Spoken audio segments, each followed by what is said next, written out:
It's your daily dose of Donna. Welcome to the show. Today is Monday, December 18th. It's our last week of the show before 2024. And what a year it's been. What a year it's been. Last night I was out to dinner with some friends celebrating my kids' performance. I'll talk about that in just a second. And I was saying how I was going out of town on Friday for a week. And then, it's the last week before Christmas break. And I was like, before the new year. And I'm like, maybe I'll come in and pop in with an episode here and there. And he suggested actually to do a what's it called? Like a best of Daily Dose of Donna for the holiday. And I'm like, oh my gosh, that actually takes some work, but maybe I should. Maybe I should get into some sort of go through some of my favorite Stop and Robin moments, some of my favorite Heather McDonald and Jeff Lewis feud moments, some of my Justin Martindale. I know you guys love to talk about that. Of course, we talked so much about Kyle and Morgan Wade through the year. We talked about Mauricio. We're actually going to bring up both of them today. So much to talk about this year. I mean, really, Scandival. Scandival is really what got us going. So if I have some extra time this week, maybe I'll do an editing of our best of moments. How was your weekend, everyone? How was your weekend? I had such a nice weekend. It was so full that I don't feel like I had any moment to chill. But Friday night, we did our Patreon Zoom happy hour, the last one of the year. So many great people joined us.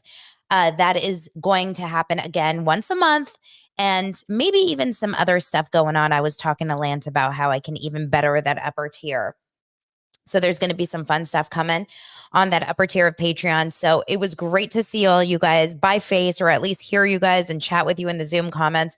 Lance joined for that one. We had a great conversation about, we talked about everything. So I'm going to keep it under wraps. We don't record it for a reason, Then Lance and I went out to a lovely dinner Friday night and got foot massages. Have you ever gotten a foot massage?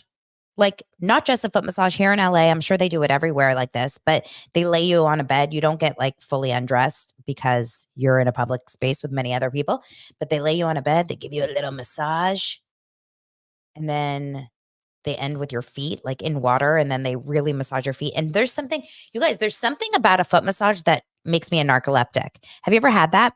The second anyone massages my feet, and by anyone, I mean like a masseuse or Lance, I pass out. Cannot stay up. So that was my Friday. And then, of course, Saturday was a holiday party, Lance's holiday party for his business. Oh, I had a really interesting conversation with Lance's business partner's wife. It was at their house, and she is a casting director, a reality TV casting director. And she cast Trader season 1, in addition to many other things. But the reason why I'm bringing that up is because in January, she goes to the Creative Arts Emmys because she was nominated for an Emmy for Trader season 1, which I think is so cute, so cool, so not cute, just awesome. It's like a really cool thing to be nominated for an Emmy. I can't even imagine. I mean, how amazing is that? So Trader season 1, she cast all the normies. Remember how we talked about Trader season 1 versus Trader season 2? Season 2 is all reality stars. So that was different. They didn't need casting directors. They just put out offers. But she cast all the normies in season 1 of Traders. She also did Squid Games The Challenge. She did the entire first season of Squid Games The Challenge. She just came home from Atlanta. She was working on The Circle for 6 weeks. She did the first 2 seasons of Love is Blind. Like, she works on so many reality shows. So if you guys have any questions about casting, maybe I'll get her to be a guest on one of these episodes. Reality casting is such a different world than scripted casting. So when you guys asked me about reality casting, I couldn't tell you anything. I just assume you're looking for someone with a really super dynamic personality, someone that has like a very big story and is able to really express themselves emotionally. But then I always want to go back to season 5 of Love is Blind that we just wrapped. And I think his name was JP. I can't remember now. Was it JP and Taylor? When he became a mute on camera? Like, he was talkative and friendly and nice in the pod. And then he went on the Mexico trip. Like he got engaged, went on the Mexico trip, and he couldn't talk. He didn't speak. Like he became a mute. And I'm thinking, how did he pass reality casting? Now, she didn't cast that season, but I'd be very interested to know how that happened. Anyway, it was really nice to hang out with all of Lance's employees and chat with them. And then yesterday, a lot of you saw on my Instagram that Dylan, my son, was in a musical performance of Matilda. He played Miss Trunchbull. She's not married. I found that out yesterday. Miss Trunchbull in Matilda. And he was amazing as Miss Trunchbull. They had 2 performances back to back. It's a nice children's theater here in Los Angeles. And I was just so impressed. I was so anxious. Those parents out there will understand this. I feel the same for Oliver when he plays baseball for like a really important game, the anxiety, the excitement, the nerves. And then I was so impressed when he was done and he just like managed it like a boss. And then we went out to celebrate, and then we drove around Pasadena, actually, a beautiful area in Pasadena, and saw Christmas lights. It was a perfect rounded weekend that gave us no downtime whatsoever. Oh, I did a cold plunge. You guys saw that on Instagram too. I did my first cold plunge, and it was really intense. And I was supposed to do it again today, and then I forgot and got showered. So we'll have to see how that goes. You guys, I have to show you a couple fun things. So, whoops. So I have posted about this on my Instagram, and I brought it to happy hour. And in honor of last night being the 4th part of the Sister Wives Tell All, although Sister Wives is not even close to being over, I just found out. This is my Sovereign Robin mug available. This is merch, dailydosepod.com/store. The link is below. You can buy all kinds of merch. I have this. I have absolutely shirts. I have sweaters. I have In My Bravo era hats. I have Don't Be a Sobbin' Robin shirt. I have Daily Doser. So if you guys are interested in purchasing yourself a fun holiday gift or a New Year's gift and you want to support the show, I mean, come on. Is there anything better? Now, I want to shout out the company that did my merch. They're called Go To Market. And they sent me a gift, and I thought it was so cute because I opened it, and it's this really cute, sparkly, what are they called? Like water cups or whatever. And it says Donna in like a nice cursive, but then they also put a robin. They put a sobbing robin. Now, if it was a true sobbing robin, we wouldn't actually have tears because we already know this about sobbing robin. Like the tears don't actually come out. But the markers are really what's going on there. It's really good. So I want you guys to get in there. Danielle, Gossip by Danny. I think that's your Instagram username. She said, I had my husband place a merch order this weekend for me for Christmas. That's all I want is Bravo merch. Your designs are fire. Thank you so much. It was so fun to create. And yes, if you don't want to buy anyone a specific daily dose, something, because I always think, you have to be a doser to really understand like some of these inside jokes. But if you have any friends that are just Bravo fans, or if they're a Taylor Swift and Bravo fan, there's hats that say In My Bravo era. I mean, you can't get better than that, right? Like In My Bravo, we are in our Bravo era. I mean, I'm also in a TLC era, but whatever. Thank you so much, Danielle. And for everyone else, I appreciate you guys. Okay, let's get into the show. We have so much to talk about. So I will be talking about the final 4-part tell-all episode of Sister Wives in just a bit. And I'll cover Real Housewives of Potomac just briefly, because what I notice about Potomac is while it's a good show, it's not. We're on the struggle train. Are you finding that we're on the struggle train of Potomac this season? I could be alone, but we'll get into that. But first, let's cover a couple other things. Number one, who has started Real Housewives Ultimate Girls Trip Legacy? I have to admit I only watched one episode because of my full weekend. I wasn't able to watch all 3. I think 3 have been released, but I am loving the bejesus out of it. I think it's so entertaining. It's so pretty. Like the way that they shoot those ultimate girls trips, I don't know what it is that they're doing differently than a Bravo show. And tell me if I'm wrong, if it feels different than a Bravo show. But it's just so pretty. It's done, like the cinematography of it, the shooting, the lighting, the music, like of course, where they are, is just stunning. So I'm only going to talk about really briefly a couple of takeaways from episode 1. And I understand that things get a little kookadoodle later on, but right now I'll just talk about episode 1 and I'll watch it through the week. But all I can say is this. Without a doubt, these women are phenomenal looking, right? Like, no question. I have Ramona looking like insane. Like, if you look at her body in a bathing suit at her age, and then you go back and watch like older episodes of Real Housewives when she was always fit, like Ramona was a fit woman forever, but her body is sick right now. She looks just so like snatched. Same with Luann. Those two look phenomenal. Dorinda looks nice. She looks good, actually, but she doesn't look so different to me. I mean, she's definitely a little bit more tightened, but she looks good. Sonia, guys, I'm a little concerned about Sonia. I love Sonia so much, but she's not looking so healthy, if you know what I mean. She just looks a little bit tired. And actually, without getting into details or like specifics, I did have a doser reach out to me. And if you're listening, I know you're listening, let me know to like over DM tonight or whatever, if I can share the whole story. But this doser, she was at an event where Sonia was, and she got to hang out and meet Sonia behind. And it was like on a Monday night or something. And I was told by this person that Sonia was drinking tequila like water, on another level unhinged. Like on another level unhinged.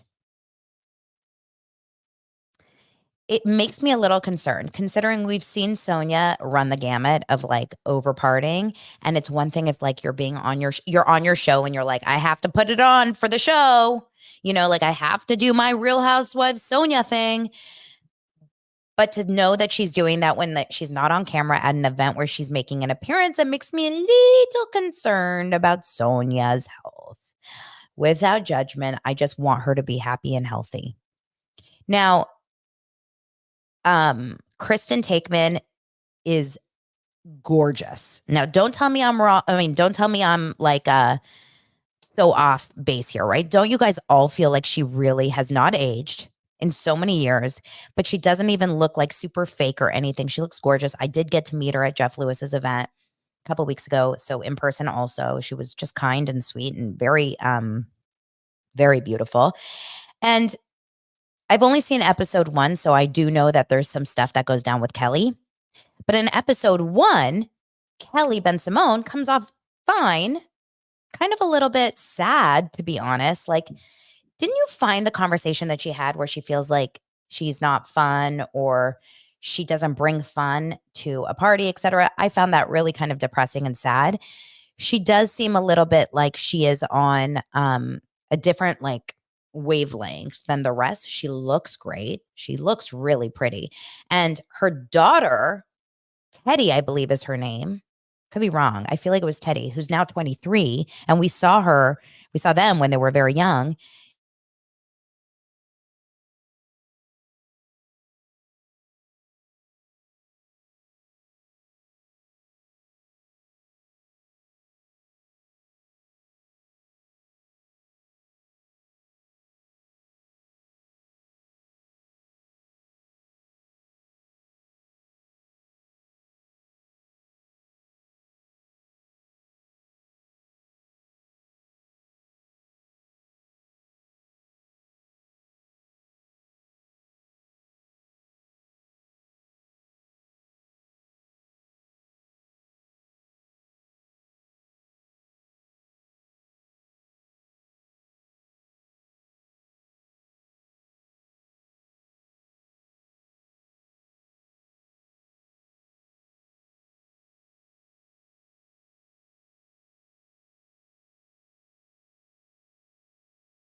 StreamYard just crapped out on me. Are we okay? I'm going to wait for a second to make sure we're okay. Sorry, everyone. Let me know, and I'll have to do some editing for the audio version. Are we okay? Okay. I'm assuming I'm okay. I know there's like a little delay. You're back. Okay. So where was I? Oh yeah, Kelly Ben Simone. Her daughters are really, really beautiful. Or at least the daughter we saw and seemed like a really good girl. Like they have a good relationship. Um, I found a couple things interesting. Dorinda and the pause conversation. Let's talk about it for just a quick second. Why is Dorinda so sensitive about this conversation? Why? Let's like run through the possibilities. Okay, I want to know from you guys why Dorinda cannot hear the word pause or fired or whatever. Like, or she can hear that she's on pause, but she can't hear the fact that she was let go from the show. The show no longer is a show. Real Housewives of New York is no longer. This is the show. What we're watching right now of Legacy, Girls Trip, that's the new show. Roni is gone. So all of them technically were fired. When a show gets canceled, a show gets canceled. But for whatever reason, Dorinda cannot have this conversation. She's so personally affected by the idea that she was let go. And she technically was let go. Like, just like Tamara was let go. Just like Taylor Armstrong was like, this is just what happened. It just goes to show that Dorinda's identity is so wrapped up in the show. And she cannot like get through it she can't handle not being known as like the best of the best, right? There's like a little element of that. Sonia was very clear, right? In the first episode, she's like, I'm on OnlyFans. I need all the money I can get. I'm here for money. I'm not a good friend. I don't text you back. I won't call you back. I'm just basically following the money. Luann actually, I think, came off great in the show. She seems very centered, very grounded, very pretty, very healthy, even though she did have a couple drinks. Did you notice that? And I thought that she was, the fact that she said, like, I can drink on special occasions. And she didn't, from what I saw, didn't get over the top or anything. She seems totally fine. So we'll have to see what's going on and where that goes. I loved Kristen Takeman standing up to Dorinda. I thought that was like, it took balls, but I love that she did that. And I'm very into it. And I'm really looking forward to catching up on it. I feel like I'm hanging out with old friends. It feels like the best bite of dessert. You know what I mean? The best bite of dessert. So I'm into Girls Trip. Okay, let's get into some other relationship news. You guys, this is gonna make some of you guys feel a little gross. Okay? It's gonna make some of you guys feel a little bit dirty. And her name is Alexis Bellino. So obviously, we've talked about Alexis now for a few weeks. Alexis Bellino has just really crashed onto the scene, no pun intended, because of Shannon's crash. But the night of Shannon's DUI, when she hit the building, she was apparently at the Quiet Woman.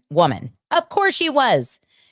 And while she was there, hammered, allegedly, according to Alexis Bellino, Alexis was there on the other side of the bar and said, even way before the John Jannsen of it all came up, that Shannon was yelling at Alexis, yelling expletives, yelling whatever. Then what we know from the story is that Shannon went back to John Jannsen's house, got in some sort of argument, got in the car, and drove under the influence home. A couple weeks later, Shannon kind of goes quiet. First, she's being seen with John Jannsen in the week after the crash. And then she goes quiet. And then all of a sudden, we start to notice just a few weeks ago that John Jannsen and Alexis are spotted together at the Quiet Woman or somewhere else similar to that. I think it was the Quiet Woman. Very, very touchy-feely in a booth. And so they were just saying, we're just friends. We're just friends. And then all of a sudden, it's more than just friends. They're seen on dates. They're hanging out. And this weekend, they had a hard launch. in Balboa Island, there is I'm pretty sure it's like Newport Balboa Island because a girlfriend of mine went on Wednesday.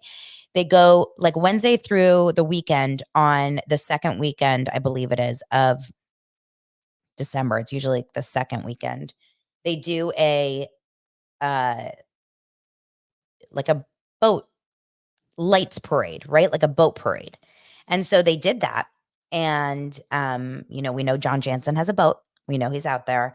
And there was a video that Bravo and Cocktails got. So I don't know who gave it to Bravo and Cocktails, but they were able to get it first, of Alexis Bellino kissing John Jannsen in a PDA packed video. They're standing in the boat and they started kissing. And people are like, woo in the background. Um, Bellino, it says, didn't share any photos of her new beau, but she did post several Instagram stories of the excursion, which featured plenty of cocktails and dancing. Well, of course, you can't hang out with John Jannsen without cocktails. Like John Jannsen is a major, major drinker, is from what I'm getting, from what I'm seeing. There's like a lot going on there. I don't think I'm lying about that. Now, I did get a lot of DMs when I posted this on my stories yesterday from a lot of you guys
You guys, I am so sorry about this. This is insane.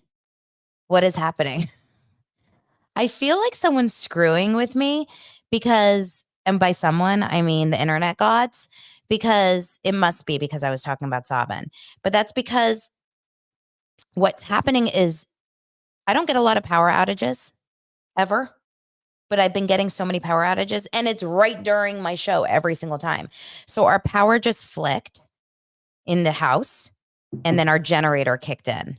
And because of that, that's why my internet stopped for a while. So it just got back working, but like I'm having lighting issues too. Oh, let's see if it goes lighter. My light's not going bright enough. Like we're having issues. Well, there we go. I'm back. If I die again, it's been nice knowing you. It's been fun. Appreciate you guys sticking around. This will be a fun day in the YouTube and audio editing of the day. Okay. Back to where we are. Alexis Bellino. So anyway, she has been, I got a lot of DMs and a lot of text messages from people who have either met John Jannsen before, hung out with Alexis Bellino before, et cetera, et cetera, et cetera. Not one person that knows them in real life thinks that this is a good idea. A lot of people actually said, we've like, just knowing John, having spent time with John, got a bad feeling from him. He's shady. Something's up. A lot of people think Alexis is doing this for the wrong reason. Like it doesn't bode well. And if you are Alexis's girlfriends, you're going to say, hey, John Jannsen connected to Shannon and her life fell apart. So is this really who you want to be connected to? Is this really who you want to still be doing, business with? I don't find it in any way a good idea. I find it actually the opposite. I find it a very bad idea. But, what can you do? Alexis wants to be with him. She's going to have to make those decisions.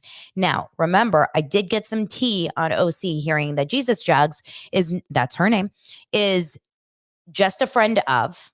She's just a friend of, and she is not currently a full-time housewife, but Shannon is.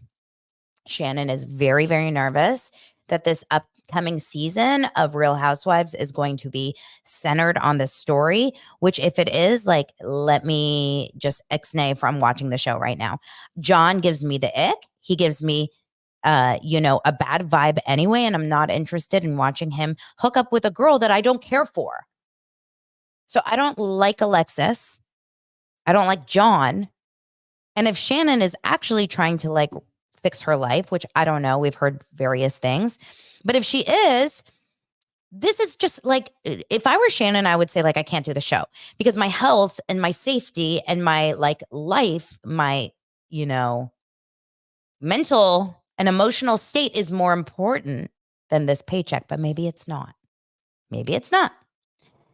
Manette says John has Arrested Development. He still thinks he's at USC partying.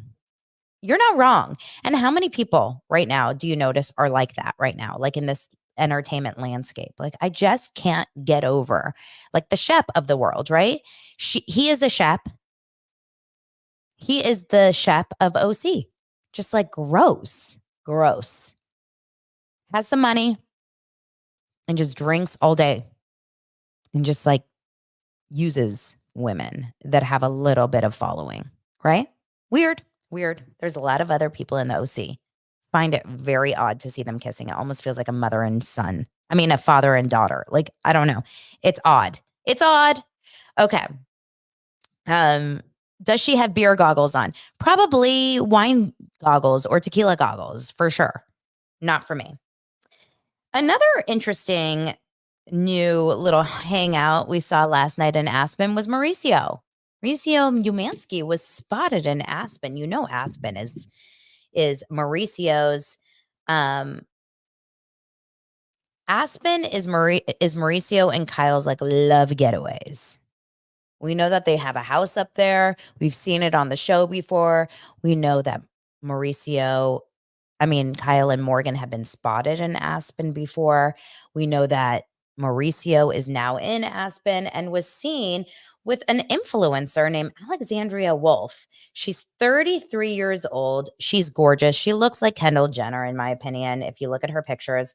Um, and she was with him on Sunday for a night on the town. Interestingly, she is not in heels. She's walking barefoot down the sidewalk, like in socks, holding her heels in her hands in this picture. The picture itself doesn't look like romantic, but why would you be alone with a woman when you're single and she's single? Feels a little bit like maybe it's a little date night. This is a picture of her. Let me pull it up really fast for you guys just so you see. Like I said, I think she's very pretty. I think she looks really this thing keeps loading differently. Okay. I'll give it some time. She looks very pretty. She looks very young. But listen, let him eat cake, right? Let them eat cake. Let them both do whatever they want to do. This is her. I'm going to zoom in for you guys. She's very pretty. She looks young. She's 33. So we shall see what happens with Mauricio. Now, meanwhile, Kyle Richards was in Virginia with Morgan Wade producing her documentary. So we do know that they are producing a documentary in addition to having some sort of relationship, whether it's friends or more. Okay. Virginia is where Morgan is from. She was on stage. It seemed like a pretty intimate concert, and Kyle was spotted with camera crews that aren't Beverly Hills related. They are, because we know Real Housewives of Beverly Hills is not in production right now. They are documentary cameras. And I have to be honest, a lot of you guys are, um, a lot of you guys are big Morgan Wade fans. And in my Facebook group, a lot of you guys are posting some clips and stuff of her. And Ray posted a clip of her on some YouTube show talking about her life and sobriety and everything. And I watched a portion of it. And actually, like, Morgan Wade is growing on me, y'all. There is a likability there that I didn't see before. And now I'm seeing it. And maybe I get it. Maybe I get it. And maybe I'm going to get 5 tattoos. And maybe, just maybe, I'm going to cut my nails short, which I did over the weekend, but not because of Kyle Richards, just because I had a broken nail. And maybe I'm going to find a 28-year-old tattooed woman. And I'm going to make her love me. You never know. So Mauricio and Kyle are living their lives, you guys. They're moving on. They're living their lives. I don't know what that means for Mauricio and Emma from, Dancing with the Stars. Maybe that was just like a casual thing while they were on set. We all had those camp romances. We've all had those summertime camp romances. Maybe this was just a Dancing with the Stars romance. I know Emma's going to be off and touring and doing her thing with the dancers, and Mauricio is going to be promoting his next season of Buying Beverly Hills. It's going to be a busy time. Who knows if that relationship is actually going to last or just was a little bit here and there. It will be fun to watch. It will be fun to watch. What do we want to talk about? Do we want to talk about Brandi Glanville for just a moment, Tito? I don't like to talk about Brandi Glanville, but I will. Brandi Glanville, listen, a lot of you guys are Team Brandi on this story. So Brandi Glanville, obviously, she was a Real Housewives of Beverly Hills. She was on it for a few seasons. She was a wild one, very wild. She drinks a lot, no filter whatsoever, says whatever's on her mind. She was the one that, like, playfully in her mind slapped Lisa Vanderpump. It didn't work out very well for her. So she's lost friendships with a lot of people for saying the wrong thing. She always goes just a little bit too far. She went on ultimate girls trip with Tamra, the season with Tamra when they went to the Berkshires. And they actually did have a little bit of a good rapport. They became friends while she was there. And it worked. Their friendship worked out. So in the meantime, Brandi went to go shoot an ultimate girls trip also over at, what's it called? At, I can't remember where they went with Caroline. Where did they go, you guys, with Caroline? I'll find the article and it will come up. Um, and we've talked about this multiple times, so I don't need to go into it like detailed, but basically in this, production season, at some point early in the show, they were all drinking heavily, apparently. And according to Caroline, she felt like Brandi was pushing herself onto her, trying to kiss her, trying to touch her, etc. And Caroline, tried to get out of it. This is Caroline's story, and she quit the show. They ended up terminating Brandi from the show as well, and most likely will probably never see the show again. Um, Morocco. Thank you. It is Morocco. That's right. So over the weekend, Brandi Glanville comes out and basically says that she claimed Bravo tried to encourage her and co-stars to drink alcohol while filming season 5 of The Real Housewives Ultimate Girls Trip in Morocco. Okay, this is Bethany's wet dream. Bethany is so excited to hear this. She's dying over it. She wants to, shout it to the rooftops, because what Brandi does produce is somewhat of a receipt where she is showing a text message. It's a screenshot from a Real Housewives Ultimate Girls Trip producer. I wish we knew the name. That basically says, from the producer to Brandi on Tuesday, January 24th, which is when they were in Morocco, saying, you, Vicky, and Eva should pull Phaedra aside to talk about your drinking game set up for today while at the spice market.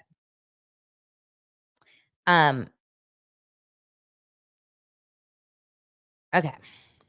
So essentially this producer was like, you should pull them aside and talk about your drinking game. That to me does not in any way show that the producers told her to drink.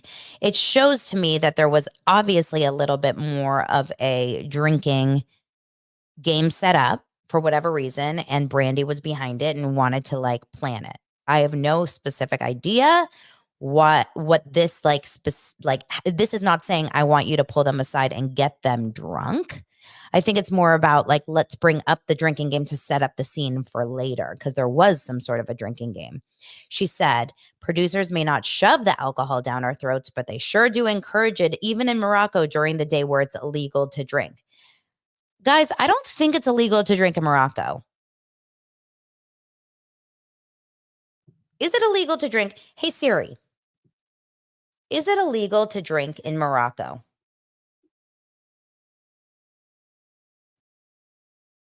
The general act of consuming alcohol in Morocco is not illegal. So I don't know why. Maybe there's certain places or certain areas or certain times that you cannot be drinking alcohol, but I don't know specifically why she's doing this blanket statement that you can't. Then she says, I am completely innocent. The producers ask you to do something and then you get in trouble for it. The producers need to follow the rules. Because she claimed in another tweet that it's completely illegal to walk around a spice market and the shopping areas in Morocco with water bottles filled with vodka. So I don't understand. I'm missing something. Maybe you guys are missing. Maybe you guys have more information than me. But the text basically says, pull them aside and talk about the drinking game that you have set up later. I don't know specifically what she's talking about with the vodka and the water bottles. It's confusing to me. A lot of people says that they're wrong, that there's designated places that you are allowed to drink. Then she talks about the fact that her butler in Morocco was told to flirt with her specifically. I asked him if he had a girlfriend. He said yes, and I told him not to do it, and I did not participate. He was lovely. I didn't want his life ruined. So basically, she's also claiming that the producers told the butler, flirt with Brandi. She specifically mentioned this butler after a different butler, I think his name was Marco, who served the season 2 Girls Trip cast, sued Bravo earlier this year in October. So when they were in the Berkshires, the butler named Marco Vega claimed he was sexually abused during a wild party at Dorinda Medley's Massachusetts mansion in September 21. She blamed the producers at the time of the lawsuit and has continued to profess her innocence by writing that she is not going down and these producers need to be held accountable. She said, and even though I may like some of these producers, I'm not taking them off for them. I'm not taking them off for them. And this is just the tip of the iceberg. It's time to fight back. The truth always comes out. I am completely innocent. The producers ask you to do something and then you get in trouble for it. Glanville has since vehemently denied any wrongdoing, and she thinks she's being completely set up, et cetera, et cetera. Okay. It's giving a little bit of Leah McSweeney. Tell me I'm wrong. A lot of you guys really like Brandi, so I don't want to go against what a lot of you guys feel, but I'm just saying from my personal experience with just knowing who Brandi is, it's giving a little acting horrible, acting horrible, acting horrible, and then being like, sorry, guys, it wasn't my fault. I got pushed into it. Take accountability, take responsibility, and admit that you acted a certain way. And yes, producers are trying to produce a show. If you think in any possibility that producers are not trying to produce shows and experiences, but that text does not prove to me anything crazy. I don't get it. It just says, pull them aside to tell them about a drinking game that you have set up later. So I'm missing a piece of the story, or Brandi's not telling us a piece of the story because it's all very confusing to me. Just saying. Okay. Let's move on. Real Houses of Potomac once again gave us a shitty episode. Nothing too special. We're still on Robin and Juan, the worst couple in the history. Maybe not the worst. There's others. But John Jannsen and Shannon. But it's really, honestly, not for me. It's like, and I'm sad because I just got really into Potomac because of you guys telling me that I had to get back into it. So I watched last season and it was so good. And now this season, I'm just finding myself being a little bit bored. I will tell you this. I can watch Karen Huger from here until forever. Like, I am obsessed with Karen Huger. I love the Grand Dame. I love everything that she can bring to the show. I love Giselle's energy. I think she's great. And you guys know, I said it already, I'm a big fan of Candace. I understand this episode was a little problematic with her crying the entire time. But the entire episode was centered around Robin and Juan this episode. Again. At the end of last episode, Robin was hysterically crying because she thinks that something she said would possibly have gotten him fired from his job. No, Robin, Juan got fired from his job because of Juan. Juan is going to try to blame things on you, but this is a Juan problem. They go to some sort of chicken event, some chicken bar. It seemed like such a shtick. It seemed real in the middle of the day, all these day drinking, like old people at this bar, this dive bar. Like, couldn't they go anywhere a little nicer? Haven't we seen enough? I mean, they've been on a canoe. They're doing all these like random ass activities. Anyway, they go to this bar. Robin spends the entire time crying, then gets out of the bar. Candace starts hysterically crying because she feels bad for Robin, even though she kind of had something to do with this, the triggering of the crying. Half the group is out there looking for Robin. Half the group is inside drinking with chickens. What? They didn't even go out that night. We didn't see a night. Then they went on some sort of boat the next day. One group is talking about Robin and the other group is talking about Robin. It's like, enough. It's enough. And then the last scene of the show is Robin basically talking to Juan on her phone, telling him, recapping essentially what just happened the night before, talking about Juan. And he loses his shit on her on the phone, yells at her, yells and says like, what are you doing? Why are you doing this? It's our life. Stop getting yourself involved. Stop getting so emotional. She's like, cuts her up, cuts her off, cuts her off. Pass. I want to laugh. And Potomac used to make me laugh. Not really laughing.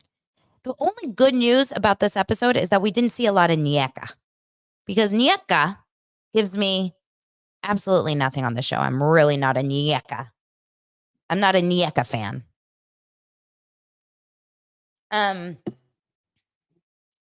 But I know why you guys are here, and it has something to do with this. It has something to do with this and a head full of hair.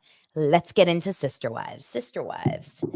Part 4 of the Tell All has finally arrived. And when I tell you, I feel like I'm just at the 26-mile marker. I'm at the 26-mile marker of the 26.2-mile marathon. And then I find out that we're not over because next week they're taking a look back at Sister Wives. We're never going to be done with the show. Sister Wives has given us so much this season. And in this fourth of the 4-part tell-all, we finally get to meet Christine's love of her life. He's the love of my life. He's the love of my life. I'm engaged. I'm engaged. He's the love of my life. David Woolley. Well, I will be honest with you. David Woolley, what a sweet guy. If AI Gary didn't get hired for The Bachelor, David Woolley would have. What a nice guy. His wife died.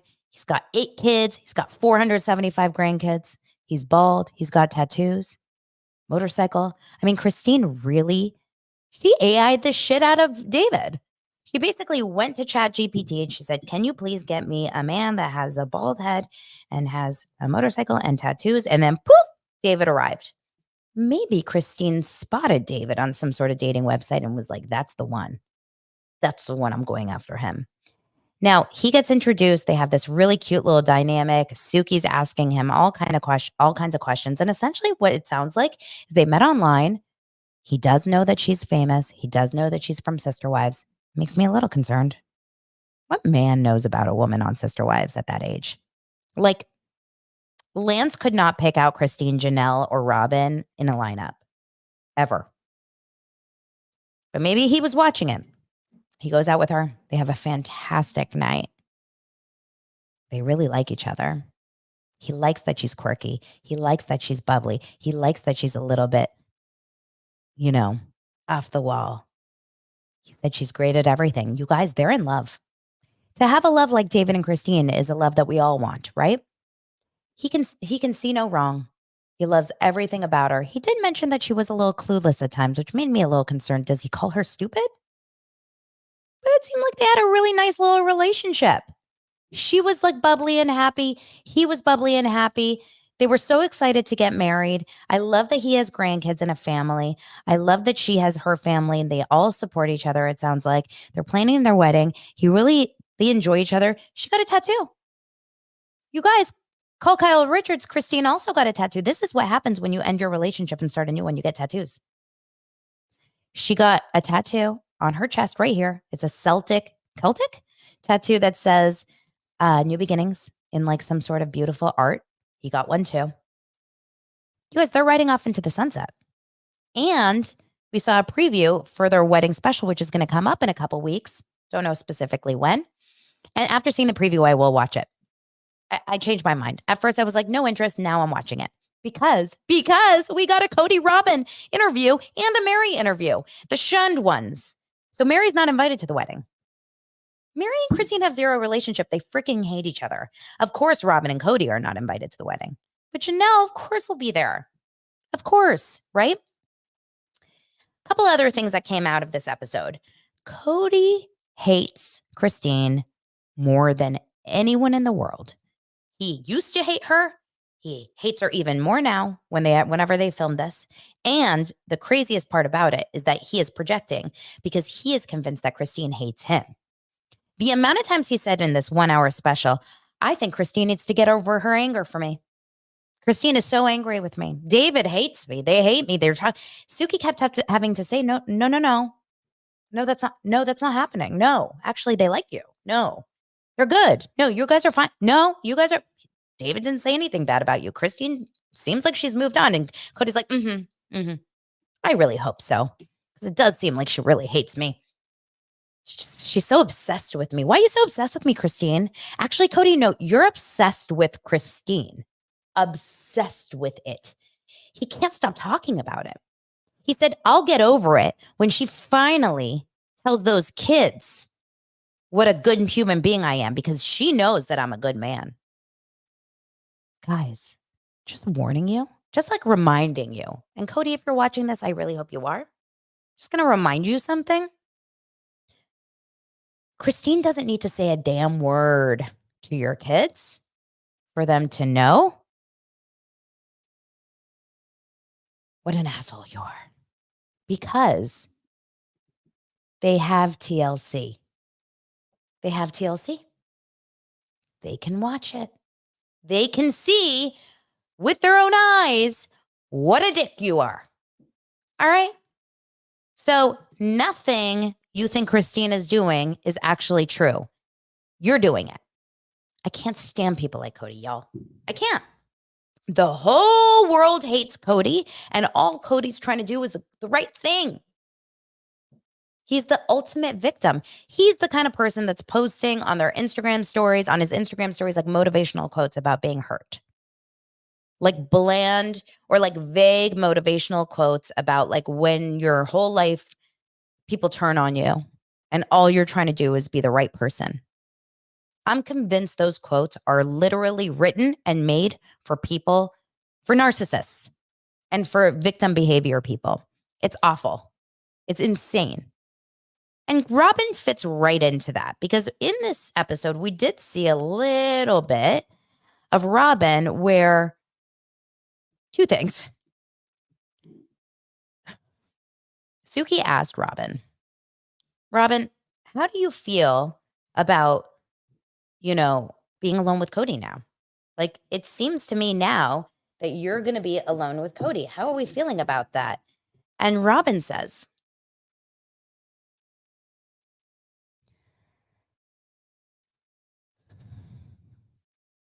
I feel like I am betraying them. I'm betraying them. Well, Suki goes, what do you mean betraying who? I'm betraying my sister wives. To admit that I'm going to be alone with Cody would be a betrayal.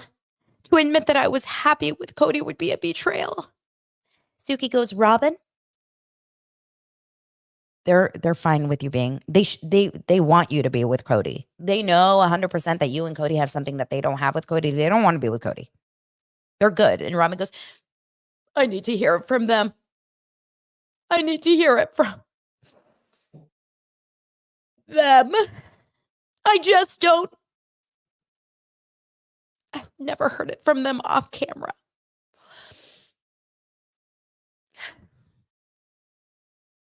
So Suki goes, you need to hear it from them off camera for you to have, peace with being with Cody. Yes, because they say it on camera, but I've never seen it off. I just need them to be happy for me and Cody so I don't feel like I'm betraying them. Christine is remarried. Janelle is off, in beanbag heaven somewhere else, dreaming about Jason Momoa. And Mary is hanging out with Morgan Wade and Kyle Richards. You can't tell me I'm wrong. Okay. If you know. If you know. Jen. Robin. Go and do you. Go and date Cody. Be with Cody. Love on Cody. You and Cody have a monogamous relationship. And guess what? You asked for it. You asked for it. You asked for it, girl. You know what? Knowing you'll probably end up getting a couple sister wives out of your 36-year-old daughters who will never be able to move out of the house because they're too busy crying with you. You're going to have girls to sit on the porch with you until you're old and gray. You will. And their names are Aurora and whatever the other sister's name is. They ain't leaving. They're in Hoarder's Paradise with you. Now, in the preview, okay, then we also wrapped up the episode with like a couple really strange random questions. Who is your celebrity crush? Suki asks. Oh, what a crazy, outlandish concept. A celebrity crush. Well, we didn't get to ask Christine because Christine is in Woolly Land, right? David is her celebrity crush. Janelle likes a Gerard Butler and a Jason Momoa. And let me tell you, if I had any fantasies, it would be Jason Momoa taking Janelle. ripping off his shirt and saying, Janelle, and you know he could pick up that body and he could toss her onto the bed and he could just make wild fun time with Janelle. Now, when Cody found out about Jason Momoa, he goes, now I understand the six pack and the abs. Mary's celebrity crush is Matthew McConaughey. All right, they both said. What? Guys, I used to like Matthew McConaughey until I went down a crazy pathway with him, I think at the end of last year, which is maybe at the beginning of this year. Do you know that Matthew McConaughey went through like some sort of self-help guru, like selling tickets to this online seminar with fake audience laughter, i.e. Tony Robbins, with like his short arms talking gibberish? Matthew McConaughey is so off my list because of that. And then when Cody was asked who his woman is, his celebrity crush, he says, in the most random, in the most out of nowhere question, like answer ever, he says, Sophia Loren. When I saw Man of La Mancha, I am making that up. I don't even know if that's what it's called. When I was 6 years old, I just knew. She's so talented. Really? Sophia Loren is your celebrity crush? You're talking about someone that is no longer around? I don't know if Sophia Loren has passed or not, but if she hasn't, she's very, very, very old. Anyway, I think, okay, you guys are funny about Matthew McConaughey. He's crazy, but also crazy hot for one night, one and done. Okay, interesting. I have to say that Cody's answer was a little bit suspect to me. Just saying. Okay, Sophia Loren is alive in her 90s. Yeah, I find that weird. That would be like me saying Dick Van Dyke is my celebrity crush. I mean, I guess you could say like Frank Sinatra. We all know mine. I'm not going to bother you guys with it, but we all know mine. Okay, so then we see the trailer for the wedding special. And like I said, I wasn't very interested. And then we cut to a clip of Cody and Robin speaking in some sort of, they're in some athletic gear, some leisure wear, maybe on a hike. And all I see are these bright sunglasses on Cody's head with the visor, with his hair half up. And when I tell you, I've never seen anything like it. He has tendrils right in the front here. Then he has this whole, like, almost like a headband of skin around his head. It's like you know how they say male pattern baldness? Like you can get a little bald spot on the top or like maybe a little bit like, receding. He has receding hairline, but like it skipped his bangs. So he's got the bangs and then a whole section right here that is, bald.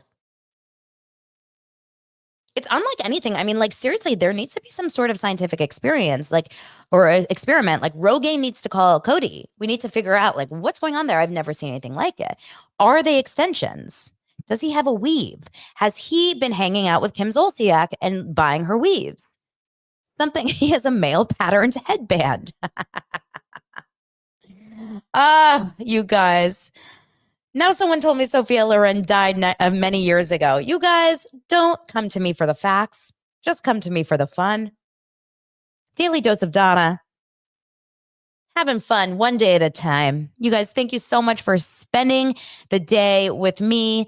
Thank you so much for hanging out with me. I'm sorry about the technical difficulties, YouTube. And I will see you guys tomorrow for another fun day of Daily Dose of Donna. Bye, y'all.